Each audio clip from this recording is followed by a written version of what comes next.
Welcome to our discussion on the 8th learner-centered psychological principle, intrinsic motivation to learn. Let's explore how our natural curiosity and desire for control influence our motivation to learn.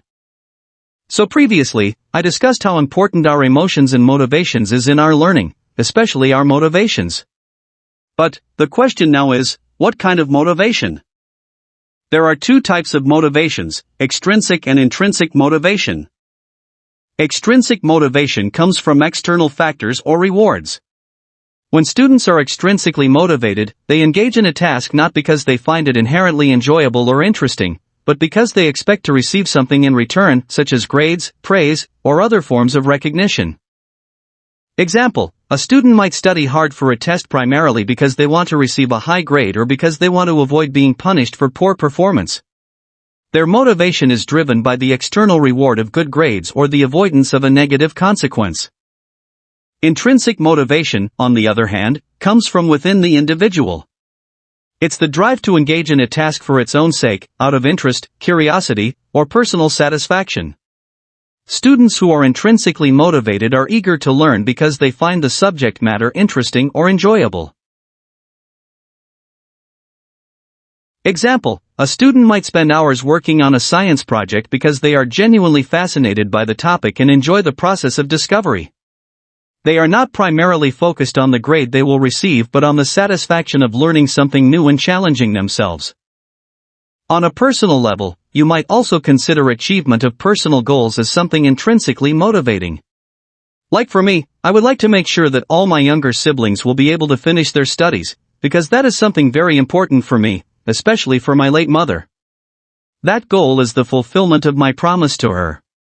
That goal keeps me motivated and keeps me to move forward regardless of how bumpy the ride is. How about you? What keeps you going? That something you hold on to dearly is your intrinsic motivation, like your passion on arts or your craft maybe? Understanding the difference between these types of motivation is crucial for educators because Principle 8 emphasizes the importance of fostering intrinsic motivation. Tasks that stimulate curiosity, allow for personal choice, and are relevant to the learner's interests are key to cultivating this kind of motivation. While extrinsic motivators can be effective in the short term, long-lasting learning and engagement often come from intrinsic motivation. By providing examples of both types of motivation, you can help students recognize what drives them and encourage a shift toward more intrinsic forms of motivation in their learning processes. According to this principle, the learner's creativity, higher-order thinking, and natural curiosity all contribute to motivation to learn. Intrinsic motivation is stimulated by tasks of optimal novelty and difficulty, relevant to personal interests, and providing for personal choice and control. Also, intrinsic motivation is facilitated on tasks that learners perceive as interesting and personally relevant and meaningful, appropriate in complexity and difficulty to the learner's abilities, and on which they believe they can succeed.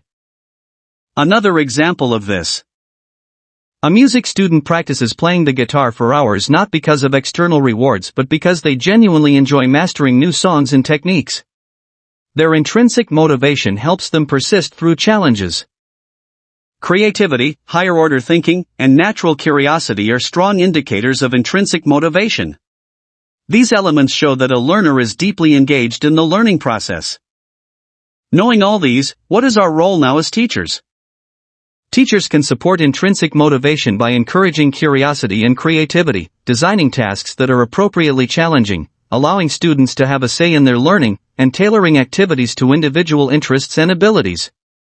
For students, they can boost their intrinsic motivation by engaging with tasks that interest them, seeking out challenges, taking control of their learning through choices, and reflecting on what motivates them and why.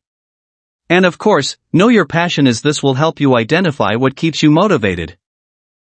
In conclusion, intrinsic motivation is driven by our curiosity, interests, your passion, and desire for control.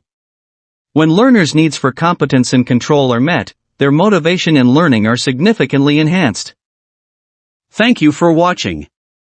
Remember, by nurturing your natural curiosity and seeking out challenges, you can keep your intrinsic motivation to learn alive.